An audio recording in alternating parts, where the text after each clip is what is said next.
ਪਿਆਰੇ ਦੋਸਤੋ, ਤੁਸੀਂ ਸੁਣ ਰਹੇ ਹੋ ਮਸੀਹੀ ਜੀਵਨ ਤੇ ਮੇਰਾ ਨਾਮ ਹੈ ਸੋਨੀ ਸਿਮੈਕ। ਅਸੀਂ ਫਿਰ ਉਸ ਮੁੱਦੇ ਦੀ ਗੱਲ ਕਰਦੇ ਹਾਂ ਜਿਹੜਾ ਕਿ ਮੈਂ ਕੁਝ ਹਫ਼ਤਿਆਂ ਤੋਂ ਗੱਲ ਕਰ ਰਿਹਾ ਹਾਂ ਕਿ ਅੱਜ ਦੇ ਸਮੇਂ ਵਿੱਚ ਚਰਚ ਦੇ ਵਿੱਚ ਰਸੂਲ ਹੋ ਸਕਦੇ ਹਨ। ਅਸੀਂ ਪਿਛਲੇ 2 ਐਪੀਸੋਡਸ ਵਿੱਚ ਸੁਣਿਆ ਤੇ ਦੇਖਿਆ ਕਿ ਬਾਈਬਲ ਸਾਨੂੰ ਸਾਫ਼-ਸਾਫ਼ ਸਪਸ਼ਟ ਤਰੀਕੇ ਦੇ ਨਾਲ ਇਹ ਗੱਲ ਨੂੰ ਸਮਝਾ ਦਿੰਦੀ ਹੈ ਕਿ ਅੱਜ ਦੇ ਸਮੇਂ ਦੇ ਵਿੱਚ ਰਸੂਲ ਨਹੀਂ ਹੋ ਸਕਦੇ, ਕਿਉਂਕਿ ਜੋ ਰਸੂਲ ਸਨ ਉਹ ਖੁਦਾਵੰਦ ਯਿਸੂ ਮਸੀਹ ਦੇ ਖਾਸ ਬੁਲਾਏ ਹੋਏ ਇਨਸਾਨ ਸਨ।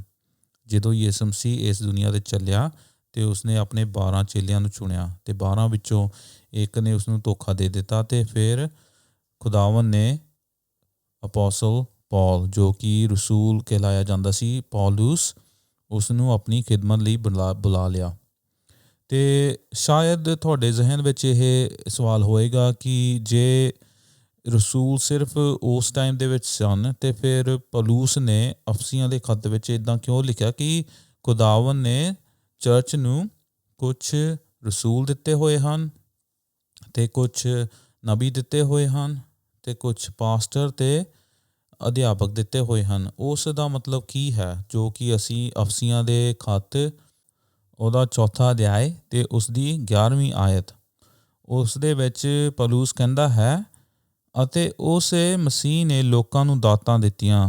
ਉਸ ਨੇ ਕਈਆਂ ਨੂੰ ਰਸੂਲ, ਕਈਆਂ ਨੂੰ ਨਬੀ, ਕਈਆਂ ਨੂੰ ਖੁਸ਼ਖਬਰੀ ਦਾ ਪ੍ਰਚਾਰ ਕਰਨ ਲਈ ਅਤੇ ਕੁਝ ਦਿਨ ਨੂੰ ਦੇਖਭਾਲ ਅਤੇ ਪਰਮੇਸ਼ਵਰ ਦੇ ਲੋਕਾਂ ਨੂੰ ਉਪਦੇਸ਼ ਦੇਣ ਲਈ ਬਣਾਇਆ। ਹੁਣ ਜਦੋਂ ਅਸੀਂ ਇਹ ਆਇਤ ਦੀ ਗੱਲ ਕਰਦੇ ਹਾਂ, ਪਹਿਲਾਂ ਇੱਕ ਮੈਂ ਤੁਹਾਨੂੰ ਗੱਲ ਸਮਝਾਉਣਾ ਚਾਹੁੰਦਾ ਹਾਂ, ਸ਼ਾਇਦ ਤੁਹਾਨੂੰ ਨਹੀਂ ਪਤਾ ਹੋਏਗੀ। ਉਹ ਇਹ ਹੈ ਕਿ ਜਿਹੜੀ ਬਾਈਬਲ ਹੈ, ਜੋ ਕਿ ਬਾਈਬਲ ਦੇ ਵਿੱਚ ਅਸੀਂ ਕਿਤਾਬਾਂ ਨੂੰ ਦੇਖਦੇ ਹਾਂ, ਅਸੀਂ ਉਤਪਤ ਪੜ੍ਹਦੇ ਹਾਂ, ਅਸੀਂ ਕੂਚ ਪੜ੍ਹਦੇ ਹਾਂ, ਅਸੀਂ ਜੋਸ਼ੂਆ ਪੜ੍ਹਦੇ ਹਾਂ, ਅਸੀਂ ਯਸ਼ਾਇਆ ਨਬੀ ਦੀ ਕਿਤਾਬ ਪੜ੍ਹਦੇ ਹਾਂ, ਅਸੀਂ ਮਲਾਕੀ ਦੀ ਕਿਤਾਬ ਪੜ੍ਹਦੇ ਹਾਂ, ਅਸੀਂ ਇੰਜੀਲਾਂ ਨੂੰ ਪੜ੍ਹਦੇ ਹਾਂ, ਅਸੀਂ ਜੋ ਖੱਤ ਲਿਖੇ ਹੋਏ ਹਨ ਉਹਨਾਂ ਨੂੰ ਪੜ੍ਹਦੇ ਹਾਂ। ਇਹਨਾਂ ਸਾਰੀਆਂ ਜਿਹੜੀਆਂ ਕਿਤਾਬਾਂ ਦੀ ਇੱਕ ਥੀਮ ਹੈ, ਹਰੇਕ ਕਿਤਾਬ ਦੀ ਇੱਕ ਥੀਮ ਹੈ, ਹਰੇਕ ਕਿਤਾਬ ਦਾ ਇੱਕ ਉਪਦੇਸ਼ ਹੈ ਜੋ ਕਿ ਸਾਨੂੰ ਪਤਾ ਹੋਣਾ ਚਾਹੀਦਾ ਹੈ। ਜਦੋਂ ਅਸੀਂ ਪ੍ਰਚਾਰ ਕਰਦੇ ਹਾਂ, ਇਹਨਾਂ ਗੱਲਾਂ ਬਾਰੇ ਸਾਨੂੰ ਪਤਾ ਹੋਣਾ ਚਾਹੀਦਾ ਹੈ। ਅਤੇ ਬਾਈਬਲ ਦੇ ਕਈ ਇੱਦਾਂ ਦੇ ਪਾਰਟਸ ਹਨ, ਇੱਦਾਂ ਦੇ ਕਈ ਉਸਦੇ ਹਿੱਸੇ ਹਨ ਜੋ ਕਿ ਕਿਸੇ ਚੀਜ਼ ਦੀ ਵਿਆਖਿਆ ਕਰਦੇ ਹਨ। ਜਦੋਂ ਦਾਊਦ ਹੈਕਲ ਦੇ ਵਿੱਚ ਗਿਆ ਅਤੇ ਉਸਨੇ ਉੱਥੇ ਜੋ ਰੋਟੀ ਸੀਗੀ ਅਤੇ ਉਸਦੇ ਸਾਥੀਆਂ ਨੇ ਉਹ ਰੋਟੀ ਨੂੰ ਕੀ ਖਾ ਲਿਆ, ਉਹ ਇੱਕ ਵਿਆਖਿਆ ਹੋ ਗਈ, ਉਹ ਇੱਕ ਸਟੋਰੀ ਨੂੰ ਦੱਸ ਰਿਹਾ ਆ ਵੀ ਦਾਊਦ ਨੇ ਇਹ ਕੰਮ ਕੀਤਾ। ਹੁਣ ਜੋ ਦਾਊਦ ਨੇ ਇਹ ਕੰਮ ਕੀਤਾ, ਇਹਦਾ ਮਤਲਬ ਇਹ ਨਹੀਂ ਹੈ ਕਿ ਅਸੀਂ ਹੁਣ ਇਸਰਾਏਲ ਜਾ ਕੇ ਰੋਟੀ ਖਾਈਏ ਹੈਕਲ ਦੇ ਵਿੱਚ। ਅਤੇ ਇੱਦਾਂ ਦੀਆਂ ਕਈ ਗੱਲਾਂ ਅਸੀਂ ਪੜ੍ਹਦੇ ਹਾਂ ਬਾਈਬਲ ਦੇ ਵਿੱਚ ਜੋ ਕਿ ਹੋਈਆਂ ਹਨ, ਪਰ ਉਹਦਾ ਮਤਲਬ ਇਹ ਨਹੀਂ ਹੈ ਕਿ ਉਹ ਸਾਡੇ ਉੱਤੇ ਵੀ ਲਾਗੂ ਹੁੰਦੀਆਂ ਹਨ। ਬਾਈਬਲ ਦੇ ਵਿੱਚ ਕਈ ਇੱਦਾਂ ਦੀਆਂ ਕਿਤਾਬਾਂ ਹਨ ਜਿਨ੍ਹਾਂ ਦੇ ਥੀਮ ਡਿਫਰੈਂਟ ਹੁੰਦੇ ਹਨ। ਅਤੇ ਅਸੀਂ ਇੰਗਲਿਸ਼ ਵਿੱਚ 2 ਚੀਜ਼ਾਂ ਦੇਖਦੇ ਹਾਂ, ਡਿਸਕ੍ਰਿਪਸ਼ਨ ਅਤੇ ਪ੍ਰਿਸਕ੍ਰਿਪਸ਼ਨ। ਡਿਸਕ੍ਰਾਈਬਿੰਗ ਸਮਥਿੰਗ, ਵੀ ਉਹ ਚੀਜ਼ ਨੂੰ ਉਹ ਸਮਝਾ ਰਿਹਾ ਹੈ ਜੋ ਕਿ ਉਹ ਹੋ ਚੁੱਕੀ ਹੈ। ਅਤੇ ਬਾਈਬਲ 'ਚ ਕਈ ਇੱਦਾਂ ਦੇ ਹਿੱਸੇ ਵੀ ਹਨ ਜਿਹੜਾ ਕਿ ਸਾਨੂੰ ਬਾਈਬਲ ਕਹਿੰਦੀ ਹੈ ਕਿ ਇਹ ਚੀਜ਼ਾਂ ਤੁਸੀਂ ਕਰੋ। ਪ੍ਰਿਸਕ੍ਰਿਪਸ਼ਨ, ਜਦੋਂ ਅਸੀਂ ਡਾਕਟਰ ਕੋਲ ਜਾਂਦੇ ਹਾਂ ਅਤੇ ਉਹ ਸਾਨੂੰ ਕੀ ਇੱਕ ਪ੍ਰਿਸਕ੍ਰਿਪਸ਼ਨ ਦਿੰਦਾ ਹੈ, ਉਹ ਦਵਾਈ ਦੀ ਲਿਸਟ ਦੇ ਦਿੰਦਾ ਹੈ, ਜੋ ਕਿ ਅਸੀਂ ਫਿਰ ਦੁਕਾਨ 'ਤੇ ਜਾ ਕੇ ਫਾਰਮੇਸੀ ਦੀ ਦੁਕਾਨ 'ਤੇ ਜਾ ਕੇ ਅਸੀਂ ਉਹ ਦਵਾਈਆਂ ਨੂੰ ਕੀ ਖਰੀਦ ਲੈਂਦੇ ਹਾਂ, ਤਾਂ ਕਿ ਜੇ ਅਸੀਂ ਉਹ ਦਵਾਈਆਂ ਖਾਵਾਂਗੇ ਤਾਂ ਅਸੀਂ ਚੰਗੇ ਹੋ ਜਾਵਾਂਗੇ। ਇੱਦਾਂ ਹੀ ਯਿਸੂ ਮਸੀਹ ਨੇ ਆਪਣੇ ਚੇਲਿਆਂ ਨੂੰ ਚੁਣਿਆ ਅਤੇ ਅਸੀਂ ਮੱਤੀ ਦੀ ਕਿਤਾਬ 'ਚ ਪੜ੍ਹਦੇ ਹਾਂ, ਜਦੋਂ ਯਿਸੂ ਮਸੀਹ ਨੇ ਚੇਲਿਆਂ ਨੂੰ ਪਰਬਤ 'ਤੇ ਬੁਲਾਇਆ ਅਤੇ ਕਿਹਾ ਕਿ ਹੁਣ ਸਾਰਾ ਅਖਤਿਆਰ ਮੈਨੂੰ ਦਿੱਤਾ ਗਿਆ ਹੈ, ਹੁਣ ਤੁਸੀਂ ਜਾ ਕੇ ਜਗਤ ਨੂੰ ਖੁਸ਼ਖਬਰੀ ਦਾ ਪ੍ਰਚਾਰ ਦੱਸੋ ਅਤੇ ਉਹ ਲੋਕਾਂ ਨੂੰ ਉਹ ਚੀਜ਼ਾਂ ਸਿਖਾਓ ਜਿਹੜੀਆਂ ਕਿ ਮੈਂ ਤੁਹਾਨੂੰ ਦੱਸੀਆਂ ਹੋਈਆਂ ਹਨ। ਇਹ ਹੋ ਗਈ ਪ੍ਰਿਸਕ੍ਰਿਪਸ਼ਨ, ਇਹ ਹੋ ਗਈ ਇੱਕ ਹਿਦਾਇਤ। ਇੱਕ ਤਾਂ ਗੱਲ ਹੋ ਗਈ ਵੀ ਜਿਹੜੀ ਵਿਆਖਿਆ ਕਰ ਰਿਹਾ ਹੈ ਵੀ ਜਿਹੜੀ ਗੱਲ ਹੋ ਚੁੱਕੀ ਹੈ, ਜਿਹੜੀ ਕਿ ਰਿਪੀਟ ਨਹੀਂ ਹੋ ਸਕਦੀ। ਦੂਜੀ ਗੱਲ ਬਾਈਬਲ ਉਹ ਦੱਸਦੀ ਹੈ ਵੀ ਜਿਹੜੀਆਂ ਗੱਲਾਂ ਸਾਨੂੰ ਕਰਨੀਆਂ ਚਾਹੀਦੀਆਂ ਹਨ। ਅਤੇ ਜਦੋਂ ਹੁਣ ਅਪੋਸਲ ਦੀ ਗੱਲ ਕਰਦੇ ਹਾਂ ਜਾਂ ਪ੍ਰੋਫਿਟਸ ਦੀ ਗੱਲ ਕਰਦੇ ਹਾਂ, ਨਬੀ ਅਤੇ ਰਸੂਲ ਦੀ ਗੱਲ ਕਰਦੇ ਹਾਂ, ਇਹ ਜੋ ਚੀਜ਼ਾਂ ਹਨ ਇਹ ਦੁਹਰਾਈਆਂ ਨਹੀਂ ਜਾ ਸਕਦੀਆਂ। ਇਹ ਜੋ ਚੀਜ਼ਾਂ ਹਨ ਇਹ ਸਿਰਫ ਬਾਈਬਲ ਉਸ ਦੀ ਵਿਆਖਿਆ ਕਰਦੀ ਹੈ। ਅਤੇ ਜਦੋਂ ਪੌਲੁਸ ਆਪਣੇ ਟਾਈਮ ਦੇ ਵਿੱਚ ਅਫਸੀਆਂ ਨੂੰ ਇਹ ਲਿਖ ਰਿਹਾ ਹੈ, ਉਹ ਕਹਿ ਰਿਹਾ ਹੈ ਕਿ ਖੁਦਾਵੰਦ ਨੇ ਚਰਚ ਨੂੰ ਕਈ ਰਸੂਲ ਦਿੱਤੇ ਹਨ ਜੋ ਕਿ ਪੌਲੁਸ ਦੇ ਸਮੇਂ ਦੇ ਵਿੱਚ ਜ਼ਿੰਦਾ ਸਨ, ਅਤੇ ਖੁਦਾਵੰਦ ਨੇ ਕਈ ਚਰਚਾਂ ਨੂੰ ਕਿ ਨਬੀ ਦਿੱਤੇ ਹੋਏ ਹਨ, ਉਹ ਨਬੀ ਜਿਹੜੇ ਕਿ ਰਸੂਲ ਤੋਂ ਪਹਿਲਾਂ ਆਏ ਸਨ। ਅਤੇ ਉਹ ਨਬੀ ਕੌਣ ਹਨ? ਯਸ਼ਾਇਆ ਨਬੀ, ਮੂਸਾ ਨਬੀ, ਦਾਊਦ ਨਬੀ, ਯਹੂਨਾ ਬਪਤਿਸਮਾ ਦੇਣ ਵਾਲਾ ਉਸ ਨੂੰ ਵੀ ਨਬੀ ਕਹਿੰਦੇ ਸਨ। ਅਤੇ ਫਾਈਨਲ ਜਿਹੜਾ ਨਬੀ ਸੀ ਉਹ ਯਿਸੂ ਮਸੀਹ ਸੀ, ਕਿਉਂਕਿ ਯਿਸੂ ਮਸੀਹ ਦੇ 3 ਆਫਿਸ ਸਨ। ਯਿਸੂ ਮਸੀਹ 3 ਰੋਲ ਅਦਾ ਕਰਦਾ ਹੈ ਚਰਚ ਦੀ ਜ਼ਿੰਦਗੀ ਦੇ ਵਿੱਚ। ਉਹ ਇਹ ਹੈ, ਯਿਸੂ ਮਸੀਹ ਰਾਜਾ ਹੈ, ਯਿਸੂ ਮਸੀਹ ਨਬੀ ਹੈ, ਅਤੇ ਯਿਸੂ ਮਸੀਹ ਯਾਜਕ ਹੈ, ਜੋ ਕਿ ਹੁਣ ਸਾਡੇ ਲਈ ਪਰਮੇਸ਼ਵਰ ਦੇ ਮੂਹਰੇ ਖੁਦਾਵੰਦ ਉਸ ਦਾ ਪਿਤਾ ਪਰਮੇਸ਼ਵਰ ਦੇ ਮੂਹਰੇ ਸਾਡੇ ਲਈ ਪ੍ਰਾਰਥਨਾ ਕਰਦਾ ਹੈ, ਜੋ ਕਿ ਅਸੀਂ ਇਬਰਾਨੀਆਂ ਦੀ ਕਿਤਾਬ 'ਚ ਪੜ੍ਹਦੇ ਹਾਂ। ਇਸ ਕਰਕੇ ਜਿਹੜੀਆਂ ਇਹ ਗੱਲਾਂ ਪੌਲੁਸ ਲਿਖ ਰਿਹਾ ਹੈ ਉਹ ਉਸ ਲੋਕਾਂ ਨੂੰ ਲਿਖ ਰਿਹਾ ਹੈ ਜੋ ਕਿ ਉਹਨਾਂ ਚੀਜ਼ਾਂ ਨੂੰ ਜਾਣਨਾ ਚਾਹੁੰਦੇ ਸੀ। ਸ਼ਾਇਦ ਉਹਨਾਂ ਨੂੰ ਇਹ ਚੀਜ਼ਾਂ ਨਹੀਂ ਪਤਾ ਸੀਗੀਆਂ, ਅਤੇ ਕਈ ਝੂਠੇ ਰਸੂਲ ਵੀ ਪੌਲੁਸ ਦੇ ਟਾਈਮ, ਪਤਰਸ ਦੇ ਟਾਈਮ ਚਰਚਾਂ ਦੇ ਵਿੱਚ ਜਾ ਕੇ ਬਹੁਤ ਹੀ ਖਰਾਬ ਸਿਕਸ਼ਾ ਦਿੰਦੇ ਸਨ, ਕਿਉਂਕਿ ਉਹ ਲੋਕਾਂ ਨੂੰ ਜਾ ਕੇ ਕਹਿੰਦੇ ਸੀ ਕਿ ਅਸੀਂ ਵੀ ਰਸੂਲ ਹਾਂ, ਮਸੀਹ ਦੇ ਬੁਲਾਏ ਹੋਏ ਹਾਂ।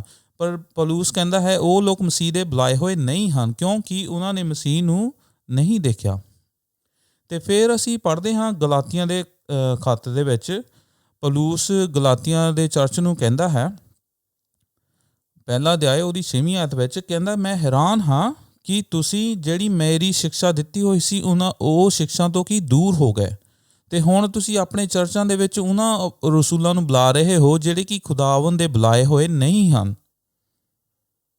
ਅਤੇ ਫਿਰ ਪੌਲੁਸ ਕਹਿੰਦਾ ਹੈ ਕਿ ਜਿਹੜੇ ਇਹ ਰਸੂਲ ਆਉਂਦੇ ਹਨ, ਜਿਹੜੇ ਕਿ ਆਪਣੇ ਆਪ ਨੂੰ ਬਹੁਤ ਵਧੀਆ ਰਸੂਲ ਦੱਸਦੇ ਹਨ, ਜਿਨ੍ਹਾਂ ਨੇ ਕਿ ਯਿਸੂ ਮਸੀਹ ਨੂੰ ਦੇਖਿਆ ਵੀ ਨਹੀਂ ਹੈ, ਪਰ ਉਹ ਸਾਡੇ ਚਰਚਾਂ 'ਚ ਆ ਕੇ ਸਾਨੂੰ ਗਲਤ ਸਿਕਸ਼ਾ ਦੇ ਰਹੇ ਹਨ। ਅਤੇ ਉਹ ਗਲਾਤੀਆਂ ਦੇ ਚਰਚਾਂ ਨੂੰ ਕਹਿੰਦਾ ਹੈ ਕਿ ਮੈਂ ਵੀ ਰਸੂਲ ਹੋਣ ਦਾ ਹੱਕਦਾਇਕ ਨਹੀਂ ਹਾਂ, ਪਰ ਖੁਦਾਵੰਦ ਨੇ ਮੈਨੂੰ ਬਚਾ ਲਿਆ। ਅਤੇ ਜਦੋਂ ਮੈਨੂੰ ਖੁਦਾਵੰਦ ਨੇ ਬਚਾਇਆ ਅਤੇ ਮੈਨੂੰ ਕਿਹਾ ਕਿ ਤੂੰ ਗੈਰ ਕੌਮਾਂ 'ਚ ਜਾ ਕੇ ਪ੍ਰਚਾਰ ਕਰੇਂਗਾ, ਤੇਰੀ ਜਿਹੜੀ ਜ਼ਿੰਦਗੀ ਇੱਦਾਂ ਦੀ ਹੋਏਗੀ ਹੁਣ। ਅਤੇ ਉਹ ਜ਼ਿੰਦਗੀ ਦਾ ਜਦੋਂ ਤਬਦੀਲੀ ਆ ਗਈ ਪੌਲੁਸ ਦੀ ਜ਼ਿੰਦਗੀ ਦੇ ਵਿੱਚ, ਉਹ ਚੀਜ਼ਾਂ ਦੀ ਤਬਦੀਲੀ ਆ ਗਈ, ਅਤੇ ਪੌਲੁਸ ਨੇ ਆਪਣੇ ਆਪ ਨੂੰ ਪਤਰਸ ਅਤੇ ਦੂਜੇ ਰਸੂਲਾਂ ਦੇ ਸਪੁਰਦ ਕਰ ਦਿੱਤਾ। ਅਤੇ ਉਹਨਾਂ ਰਸੂਲਾਂ ਨੇ ਜੋ ਕਿ ਯਿਸੂ ਮਸੀਹ ਦੇ ਬੁਲਾਏ ਹੋਏ ਸਨ, ਪਤਰਸ ਅਤੇ ਹੋਰ ਕਈ ਰਸੂਲ, ਉਹਨਾਂ ਨੇ ਵਾਕਈ ਹੀ ਕਿਹਾ ਕਿ ਪੌਲੁਸ ਜੋ ਹੈ ਉਹ ਵੀ ਰਸੂਲ ਹੈ, ਕਿਉਂਕਿ ਯਿਸੂ ਮਸੀਹ ਨੇ ਆਪ ਉਸ ਨੂੰ ਖੁਦ ਬੁਲਾਇਆ ਹੈ। ਅਤੇ ਹੁਣ ਕਰਦੇ ਹਾਂ ਗੱਲ ਅਸੀਂ ਅੱਜ ਦੇ ਟਾਈਮ ਦੀ। ਫਿਰ ਮੈਂ ਬਾਰ-ਬਾਰ ਬਾਈਬਲ ਦੀ ਗੱਲ ਇਸ ਕਰਕੇ ਕਰਦਾ ਹੁੰਦਾ ਹਾਂ, ਕਿਉਂਕਿ ਜੇ ਬਾਈਬਲ ਦੀ ਸਾਨੂੰ ਸਿਕਸ਼ਾ ਸਹੀ ਨਹੀਂ ਮਿਲਦੀ ਅਤੇ ਸਾਡੇ ਕੰਮ ਸਹੀ ਨਹੀਂ ਹੋ ਸਕਦੇ। ਜੇ ਸਾਡੇ ਕੰਮ ਸਹੀ ਨਹੀਂ ਹੁੰਦੇ ਅਤੇ ਅਸੀਂ ਫਿਰ ਯਹੋਵਾ ਦੀ, ਪਰਮੇਸ਼ਵਰ ਦੀ ਪ੍ਰਸਤੁਤੀ ਅਤੇ ਅਰਾਧਨਾ ਕਿੱਦਾਂ ਸਹੀ ਤਰੀਕੇ ਨਾਲ ਕਰ ਸਕਦੇ ਹਾਂ। ਇੱਕ ਗੱਲ ਇਹ ਹੈ ਕਿ ਜਿਹੜੇ ਕਹਿੰਦੇ ਹਨ ਵੀ ਅਸੀਂ ਅੱਜ ਰਸੂਲ ਹਨ, ਉਹਨਾਂ ਨੂੰ ਕਿਸ ਨੇ ਬੁਲਾਇਆ ਹੈ? ਜੇ ਉਹ ਕਹਿੰਦੇ ਹਨ ਯਿਸੂ ਮਸੀਹ ਨੇ ਬੁਲਾਇਆ ਹੈ, ਪਰ ਯਿਸੂ ਮਸੀਹ ਨੇ ਤਾਂ ਇੱਦਾਂ ਦੀ ਗੱਲ ਲਿਖੀ ਹੀ ਨਹੀਂ ਹੈ ਬਾਈਬਲ ਦੇ ਵਿੱਚ। ਜੇ ਯਿਸੂ ਮਸੀਹ ਨੇ ਰਸੂਲ ਬਣਾਉਣੇ ਹੁੰਦੇ ਅੱਜ ਦੇ ਟਾਈਮ ਦੇ ਵਿੱਚ, ਅਤੇ ਯਿਸੂ ਮਸੀਹ ਨੇ ਇੱਦਾਂ ਦੀ ਗੱਲ ਬਾਈਬਲ ਦੇ ਵਿੱਚ ਲਿਖ ਦੇਣੀ ਸੀ। ਦੂਜੀ ਗੱਲ, ਜੇ ਉਹ ਕਹਿੰਦੇ ਹਨ ਕਿ ਵਾਕਈ ਹੀ ਯਿਸੂ ਮਸੀਹ ਸਾਨੂੰ ਦੱਸ ਰਿਹਾ ਹੈ ਅਸੀਂ ਰਸੂਲ ਅਤੇ ਪ੍ਰੋਫਿਟ ਬਣ ਜਾਈਏ, ਅਸੀਂ ਅਪੋਸਲ ਕਹਿ ਲਈਏ ਆਪਣੇ ਆਪ ਨੂੰ ਜਾਂ ਪ੍ਰੋਫਿਟ ਕਹਿ ਲਈਏ, ਕੁਐਸਚਨ ਇਹ ਆ ਕਿ ਖੁਦਾਵੰਦ ਵੱਡਾ ਹੈ ਜਾਂ ਤੁਸੀਂ ਵੱਡੇ ਹੋ? ਖੁਦਾਵੰਦ ਵੱਡਾ ਹੈ ਜਾਂ ਤੁਸੀਂ ਖੁਦਾਵੰਦ ਤੋਂ ਵੱਡੇ ਹੋ? ਜੇ ਤੁਸੀਂ ਖੁਦਾਵੰਦ ਤੋਂ ਵੱਡੇ ਹੋ ਤਾਂ ਵਾਕਈ ਹੀ ਤੁਸੀਂ ਆਪਣੇ ਆਪ ਨੂੰ ਅਪੋਸਲ ਕਹੋ, ਵਾਕਈ ਹੀ ਤੁਸੀਂ ਜਾ ਕੇ ਆਪਣੇ ਆਪ ਨੂੰ ਰਸੂਲ ਕਹੋ, ਕੋਈ ਪ੍ਰੋਬਲਮ ਨਹੀਂ ਹੈ। ਪਰ ਮੈਂ ਤੁਹਾਨੂੰ ਸਿਰਫ ਇਹੀ ਵਾਰਨਿੰਗ ਦੇਣਾ ਚਾਹੁੰਦਾ ਹਾਂ ਕਿ ਇੱਕ ਦਿਨ ਤੁਸੀਂ ਖੁਦਾਵੰਦ ਯਿਸੂ ਮਸੀਹ ਦੇ ਅੱਗੇ ਖੜ੍ਹੇ ਹੋਵੋਗੇ ਅਤੇ ਫਿਰ ਤੁਸੀਂ ਉਸਨੂੰ ਉੱਤਰ ਕੀ ਦੇਵੋਗੇ? ਖੁਦਾਵੰਦ ਯਿਸੂ ਮਸੀਹ ਹੁਣ ਕੋਈ ਸਪੈਸ਼ਲ ਰੈਵਲੇਸ਼ਨ ਨਹੀਂ ਦੇ ਰਿਹਾ, ਕੋਈ ਸਪੈਸ਼ਲ ਬਾਈਬਲ ਨਹੀਂ ਸਾਨੂੰ ਹੁਣ ਦੇ ਰਿਹਾ। ਜਿਹੜੀ ਬਾਈਬਲ ਸਾਨੂੰ ਮਿਲਣੀ ਸੀ ਉਹ 2000 ਸਾਲ ਪਹਿਲਾਂ ਕੰਪਲੀਟ ਹੋ ਚੁੱਕੀ ਹੈ। ਹੁਣ ਕਿਸੇ ਨੂੰ ਸ਼ਾਇਦ ਪਤਾ ਹੈ ਜਾਂ ਨਹੀਂ ਕਿ ਬਾਈਬਲ ਜੋ ਹੈ 2000 ਸਾਲ ਪਹਿਲਾਂ ਕੰਪਲੀਟ ਹੋ ਚੁੱਕੀ ਹੈ, ਅਤੇ ਇਸ ਕਰਕੇ ਅਸੀਂ ਬਾਈਬਲ ਦੇ ਵਿੱਚ ਕੁਛ ਐਡ ਨਹੀਂ ਕਰ ਸਕਦੇ, ਕੁਛ ਹੋਰ ਜਮ੍ਹਾਂ ਨਹੀਂ ਕਰ ਸਕਦੇ, ਕੋਈ ਨਵਾਂ ਰੈਵਲੇਸ਼ਨ, ਨਵੀਂ ਸਪਿਰਿਚੁਅਲ ਟੀਚਿੰਗ ਨਹੀਂ ਅਸੀਂ ਬਾਈਬਲ 'ਚ ਕਰ ਸਕਦੇ। ਜੋ ਸਾਨੂੰ ਮਿਲਣਾ ਹੈ ਉਹ ਸਿਰਫ ਬਾਈਬਲ ਦੇ ਵਿੱਚੋਂ ਹੀ ਮਿਲਣਾ ਹੈ। ਅਤੇ ਮੈਂ ਇਹ ਗੱਲ ਨੂੰ ਕਾਫੀ ਹੀ ਗੰਭੀਰਤਾ ਦੇ ਨਾਲ ਲੈਂਦਾ ਹਾਂ, ਕਿਉਂਕਿ ਜੇ ਅਸੀਂ ਬਾਈਬਲ ਨੂੰ ਸਹੀ ਤਰ੍ਹਾਂ ਨਹੀਂ ਜਾਣਦੇ ਅਤੇ ਫਿਰ ਸਾਡੀ ਸਿਕਸ਼ਾ ਅਤੇ ਸਾਡਾ ਵਿਵਹਾਰ ਅਤੇ ਸਾਡੀਆਂ ਜੋ ਅਸੀਂ ਚੀਜ਼ਾਂ ਕਰਦੇ ਹਾਂ ਚਰਚ ਦੇ ਵਿੱਚ ਜਾਂ ਚਰਚ ਦੇ ਬਾਹਰ, ਉਹ ਠੀਕ ਨਹੀਂ ਹੁੰਦੀਆਂ। ਅਤੇ ਉਹ ਹੋ ਗਈ ਡਿਸਕ੍ਰਿਪਸ਼ਨ ਦੀ ਗੱਲ। ਅਤੇ ਹੁਣ ਪ੍ਰਿਸਕ੍ਰਿਪਸ਼ਨ ਇਹ ਹੈ ਕਿ ਜੋ ਹੁਣ ਖੁਦਾਵੰਦ ਬੁਲਾਉਂਦਾ ਹੈ ਲੋਕਾਂ ਨੂੰ, ਬੰਦਿਆਂ ਨੂੰ ਜੇ ਸੇਵਕਾਂ ਲਈ ਉਹ ਬੁਲਾਉਂਦਾ ਹੈ, ਅਤੇ ਹੁਣ ਉਹ ਪਾਸਟਰ ਜਾਂ ਐਲਡਰਸ ਕਹਿਲਾਏ ਜਾਂਦੇ ਹਨ ਜਾਂ ਇਵੈਂਜਲਿਸਟ ਕਹਿਲਾਏ ਜਾਂਦੇ ਹਨ, ਕਿਉਂਕਿ ਇਹ ਜੋ ਟਾਈਟਲਸ ਹਨ ਇਹ ਬਿਬਲੀਕਲ ਹਨ, ਇਹ ਬਾਈਬਲ ਦੇ ਵਿੱਚੋਂ ਸਾਨੂੰ ਪਤਾ ਲੱਗਦੇ ਹਨ।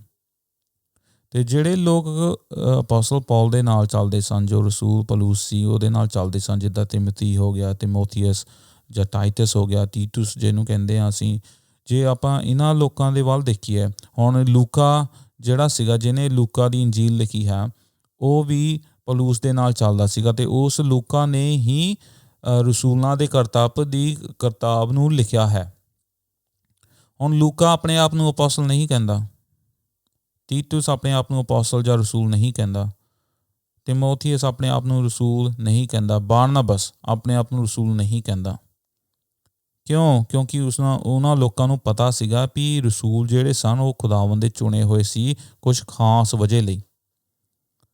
ਉਸ ਤੋਂ ਬਾਅਦ ਰਸੂਲਾਂ ਨੇ ਪ੍ਰਚਾਰ ਕਰਨਾ ਸ਼ੁਰੂ ਕਰ ਦਿੱਤਾ ਅਤੇ ਚਰਚ ਸਥਾਪਿਤ ਹੋ ਗਏ, ਅਤੇ ਉਹਨਾਂ ਚਰਚਾਂ ਦੇ ਵਿੱਚ ਤਿਮੋਥੀਅਸ, ਟੀਟੁਸ ਇੱਦਾਂ ਦੇ ਕਈ ਲੋਕ ਜਾ ਕੇ ਪਾਸਟਰ ਬਣ ਗਏ ਜਾਂ ਇਵੈਂਜਲਿਸਟ ਬਣ ਗਏ, ਜੋ ਕਿ ਖੁਦਾਵੰਦ ਦੇ ਲੋਕਾਂ ਨੂੰ ਵਚਨ ਸਹੀ ਤਰੀਕੇ ਨਾਲ ਸਮਝਾਉਣ ਲੱਗ ਪਏ। ਅਤੇ ਜਦੋਂ ਅਸੀਂ ਚਰਚ ਹਿਸਟਰੀ ਬਾਰੇ ਪੜ੍ਹਦੇ ਹਾਂ, 2000 ਸਾਲ ਪੁਰਾਣੀ ਚਰਚ ਹਿਸਟਰੀ, ਉਸ ਚਰਚ ਹਿਸਟਰੀ ਦੇ ਵਿੱਚ ਅਸੀਂ ਕੁਛ ਨਹੀਂ ਦੇਖਦੇ ਜੋ ਕਿ ਲੋਕ ਜਿਹੜੇ ਹਨ ਉਹ ਪੌਲੁਸ ਜਾਂ ਪਤਰਸ ਜਾਂ ਯਹੂਨਾ ਦੇ ਬਾਅਦ 'ਚੋਂ ਰਸੂਲ ਬਣ ਗਏ। 2000 ਸਾਲ ਪੁਰਾਣੀ ਚਰਚ ਹਿਸਟਰੀ। ਹੁਣ ਕੁ ਜਿਹੀ ਇੱਦਾਂ ਦੀਆਂ ਗੱਲਾਂ ਸ਼ੁਰੂ ਹੋਈਆਂ ਹਨ, 100 ਕੁ ਸਾਲ ਹੀ ਹੋਏ ਹਨ, 100 ਕੁ ਸਾਲ ਹੋਏ ਹਨ, ਜੋ ਕਿ ਹੁਣ ਲੋਕ ਆਪਣੇ ਆਪ ਨੂੰ ਅਪੋਸਲ ਕਹੀ ਜਾਂਦੇ ਹਨ ਜਾਂ ਗੈਰ ਜ਼ਬਾਨਾਂ ਬੋਲੀ ਜਾਂਦੇ ਹਨ ਜਾਂ ਮਿਰੇਕਲ ਕਰੀ ਜਾਂਦੇ ਹਨ। ਹੁਣ ਜਿਹੜੇ ਮਿਰੇਕਲ ਸਨ, ਰਸੂਲ ਕਰਦੇ ਸਨ ਮਿਰੇਕਲ, ਜਦੋਂ ਰਸੂਲ ਖਤਮ ਹੋ ਗਏ ਉਹ ਮਿਰੇਕਲ ਵੀ ਖਤਮ ਹੋ ਗਏ। ਮੈਂ ਇਹ ਨਹੀਂ ਕਹਿੰਦਾ ਕਿ ਖੁਦਾਵੰਦ ਸਾਨੂੰ ਸ਼ਿਫਾ ਨਹੀਂ ਦੇ ਸਕਦਾ, ਬਿਲਕੁਲ ਦੇ ਸਕਦਾ ਹੈ ਅਤੇ ਦਿੰਦਾ ਵੀ ਹੈ, ਪਰ ਜਦੋਂ ਰਸੂਲ ਜ਼ਿੰਦਾ ਸਨ ਉਹਨਾਂ ਨੇ ਇੱਦਾਂ ਦੇ ਕੰਮ ਕੀਤੇ ਵੀ ਜਿਹੜੇ ਅੱਜ ਨਹੀਂ ਹੋ ਸਕਦੇ। ਜੇ ਹੁਣ ਕਿਸੇ ਬੰਦੇ ਦੀ ਬਾਂਹ ਕੱਟੀ ਹੋਈ ਹੈ, ਕੀ ਕੋਈ ਵੀ ਰਸੂਲ ਉਹ ਬੰਦੇ ਦੀ ਬਾਂਹ ਦੁਬਾਰਾ ਲਿਆ ਸਕਦਾ ਹੈ? ਨਹੀਂ। ਯਿਸੂ ਮਸੀਹ ਉਹ ਕੰਮ ਕਰ ਸਕਦਾ ਸੀਗਾ, ਰਸੂਲ ਵੀ ਉਹ ਕੰਮ ਕਰ ਸਕਦੇ ਸਨ, ਕਿਉਂਕਿ ਯਿਸੂ ਮਸੀਹ ਨੇ ਰਸੂਲਾਂ ਨੂੰ ਉਹ ਇਖਤਿਆਰ ਦਿੱਤਾ ਹੋਇਆ ਸੀਗਾ। ਪਰ ਜਦੋਂ ਰਸੂਲ ਖਤਮ ਹੋ ਗਏ, ਉਹ ਮਿਰੇਕਲਸ ਵੀ ਉਹਨਾਂ ਦੇ ਨਾਲ ਖਤਮ ਹੋ ਗਏ। ਹੁਣ ਜਿਹੜੇ ਅੱਜ ਕੱਲ੍ਹ ਦੇ ਵੱਡੇ ਵੱਡੇ ਅਪੋਸਲ ਬਣੇ ਹੋਏ ਹਨ, ਹੁਣ ਜੇ ਉਹਨਾਂ ਦੇ ਚਰਚਾਂ ਦੇ ਵਿੱਚ ਕਾਫੀ ਲੋਕ ਜਾਂਦੇ ਹਨ, ਅਤੇ ਉਹਨਾਂ ਲੋਕਾਂ ਨੂੰ ਜੇ ਤੁਸੀਂ ਕਹੋਗੇ ਖੁਦਾਵੰਦ ਦੇ ਕੋਲ ਆਓ ਅਤੇ ਤੁਹਾਨੂੰ ਵਧੀਆ ਲਾਈਫ ਮਿਲੂਗੀ ਅਤੇ ਪੈਸੇ ਮਿਲੂਗੇ ਅਤੇ ਚੰਗੀਆਂ ਜੋਬਾਂ ਮਿਲੂਗੀਆਂ, ਤੁਸੀਂ ਬਾਹਰ ਚੱਲ ਜਾਓਗੇ, ਓਬਵੀਅਸਲੀ ਲੋਕਾਂ ਨੇ ਉਹਨਾਂ ਦੇ ਚਰਚਾਂ 'ਚ ਵੀ ਜਾਣਾ ਹੀ ਹੈ ਨਾ, ਕਿਉਂਕਿ ਉਹ ਲੋਕ ਵੀ ਖੁਦਾਵੰਦ ਨੂੰ ਜਾਣਨਾ ਨਹੀਂ ਚਾਹੁੰਦੇ। ਸ਼ਾਇਦ ਜਾਣਨਾ ਚਾਹੁੰਦੇ ਹਨ, ਪਰ ਉਹ ਗਲਤ ਫਹਿਮੀ ਦੇ ਸ਼ਿਕਾਰ ਹੋ ਗਏ ਹਨ। ਅਤੇ ਜਿੱਦਾਂ ਅੰਨੇ ਨੂੰ ਲੈ ਕੇ ਜਾਂਦਾ ਹੈ ਅਤੇ ਦੋਨੋਂ ਖਾਈ 'ਚ ਡਿੱਗ ਜਾਂਦੇ ਹਨ, ਇਹ ਅਪੋਸਲ ਵੀ ਅੰਨੇ ਹਨ ਅਤੇ ਉਹ ਲੋਕ ਜੋ ਉਹਨਾਂ ਦੇ ਪਿੱਛੇ ਚੱਲਦੇ ਹਨ ਉਹ ਵੀ ਅੰਨੇ ਹਨ। ਇਹ ਕਾਫੀ ਗੱਲਾਂ ਸਟਰੋਂਗ ਹਨ, ਮੈਂ ਮੰਨਦਾ ਹਾਂ, ਇਹ ਗੱਲਾਂ ਕਾਫੀ ਸਟਰੋਂਗ ਹਨ, ਅਤੇ ਮੇਰਾ ਇਹ ਨਹੀਂ ਮਤਲਬ ਕਿ ਮੈਂ ਕਿਸੇ ਨੂੰ ਹਰਟ ਕਰਾਂ ਜਾਂ ਕਿਸੇ ਨੂੰ ਬੁਰਾ ਬੋਲਾਂ, ਇੱਦਾਂ ਦੀ ਨਹੀਂ ਗੱਲ। ਪਰ ਜੇ ਅਸੀਂ ਚਾਹੁੰਦੇ ਹਾਂ ਕਿ ਖੁਦਾਵੰਦ ਦੇ ਵਿੱਚ ਲੋਕ ਵਤਨ ਅਤੇ ਖੁਦਾਵੰਦ ਦੇ ਨਾਲ ਲੋਕ ਆਪਣਾ ਰਿਸ਼ਤਾ ਕਾਇਮ ਰੱਖਣ ਅਤੇ ਖੁਦਾਵੰਦ ਦੀਆਂ ਕਹੀਆਂ ਹੋਈਆਂ ਗੱਲਾਂ 'ਤੇ ਚੱਲਣ, ਕਿਉਂਕਿ ਖੁਦਾਵੰਦ ਦਾ ਇਹ ਹੁਕਮ ਹੈ, ਅਤੇ ਫਿਰ ਸਾਨੂੰ ਇਹ ਗੱਲਾਂ ਨੂੰ ਥੋੜ੍ਹਾ ਗੰਭੀਰਤਾ ਦੇ ਨਾਲ ਲੈਣਾ ਤਾਂ ਪੈਣਾ ਹੀ ਹੈ। ਬਾਈਬਲ ਸਾਫ਼ ਤਰੀਕੇ ਦੇ ਨਾਲ ਸਾਨੂੰ ਸਮਝਾ ਦਿੰਦੀ ਹੈ ਕਿ ਅੱਜ ਦੇ ਸਮੇਂ ਰਸੂਲ ਨਹੀਂ ਹੋ ਸਕਦੇ। ਜੇ ਤੁਸੀਂ ਇੱਦਾਂ ਦੇ ਲੋਕਾਂ ਦੇ ਚਰਚਾਂ ਦੇ ਵਿੱਚ ਜਾਂਦੇ ਹੋ, ਰਿਸਪੋਂਸੀਬਿਲਿਟੀ ਤੁਹਾਡੀ ਵੀ ਹੈ। ਜੇ ਤੁਸੀਂ ਵਾਕਈ ਹੀ ਯਿਸੂ ਮਸੀਹ ਨੂੰ ਪਿਆਰ ਕਰਦੇ ਹੋ ਅਤੇ ਉਹਨਾਂ ਚਰਚਾਂ ਦੇ ਵਿੱਚ ਜਾਓ ਜਿਹੜੇ ਕਿ ਬਾਈਬਲ ਦਾ ਸਹੀ ਤਰੀਕੇ ਦੇ ਨਾਲ ਪ੍ਰਚਾਰ ਕਰਦੇ ਹਨ, ਸਹੀ ਸੰਗਤੀ ਰੱਖਦੇ ਹਨ ਇੱਕ ਦੂਜੇ ਲਈ ਅਤੇ ਇੱਕ ਦੂਜੇ ਨੂੰ ਸੱਚ ਦੱਸਦੇ ਹਨ। ਝੂਠਿਆਂ ਦੇ ਚਰਚ ਵਿੱਚ ਜਾਣਾ ਨਹੀਂ ਚਾਹੀਦਾ। ਉਹ ਲੋਕ ਸਿਰਫ ਉਹ ਪਾਸਟਰ ਜੋ ਅਪੋਸਟਲਸ ਬਣੇ ਹੋਏ ਹਨ ਜਾਂ ਰਸੂਲ ਜਾਂ ਪ੍ਰੋਫਿਟਸ ਬਣੇ ਹੋਏ ਹਨ, ਉਹ ਸਿਰਫ ਆਪਣੇ ਪ੍ਰੋਫਿਟ ਦੀ ਗੱਲ ਕਰਦੇ ਹਨ। ਉਹ ਤਾਂ ਚਾਹੁੰਦੇ ਹਨ ਵੀ ਤੁਸੀਂ ਉਹਨਾਂ ਦੇ ਚਰਚਾਂ ਵਿੱਚ ਜਾਓ, ਹਦੀਏ ਦਿਓ, ਪੈਸੇ ਦਿਓ ਤਾਂ ਕਿ ਤੁਹਾਨੂੰ ਸ਼ਿਫਾ ਮਿਲ ਜਾਵੇ। ਜੇ ਮਿਰੇਕਲ ਵਰਕਰਸ ਜਿਹੜੇ ਹਨ ਜਾਂ ਜਿਹੜੇ ਕਿ ਬਹੁਤ ਹੀਲਿੰਗ ਦਿੰਦੇ ਹਨ, ਹੌਸਪੀਟਲਾਂ ਦੇ ਵਿੱਚ ਜਾ ਕੇ ਹੀਲਿੰਗ ਦੇਣ ਲੋਕਾਂ ਨੂੰ।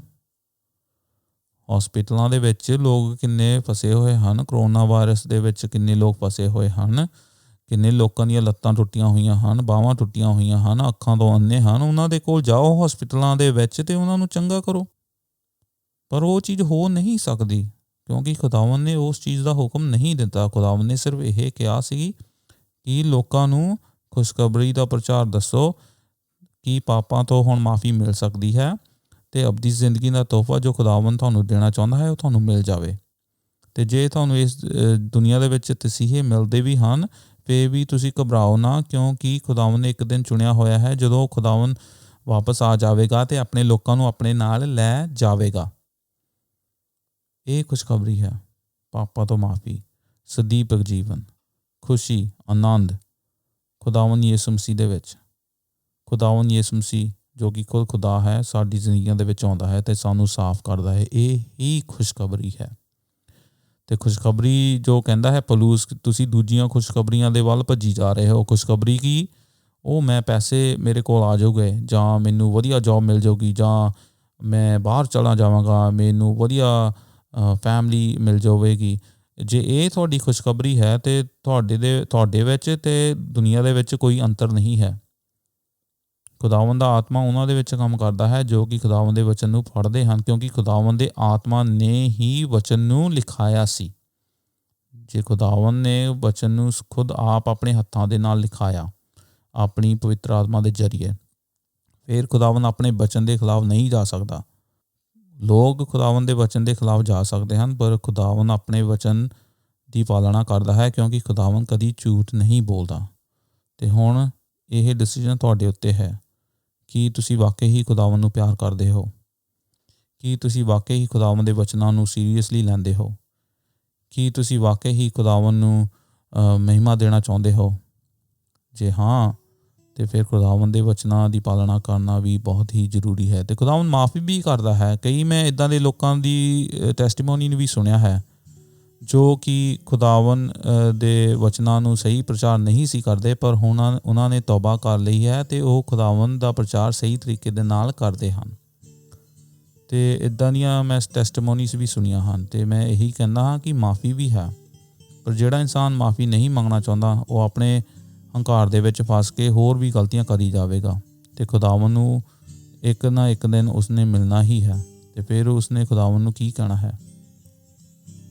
ਇਹ ਹੁਣ ਫੈਸਲਾ ਤੁਹਾਡੇ ਉੱਤੇ ਹੈ। ਖੁਦਾਵੰਦ ਤੁਹਾਨੂੰ ਬਰਕਤ ਦੇਵੇ ਇਸ ਵਚਨ ਦੇ ਜ਼ਰੀਏ। ਆਮੀਨ।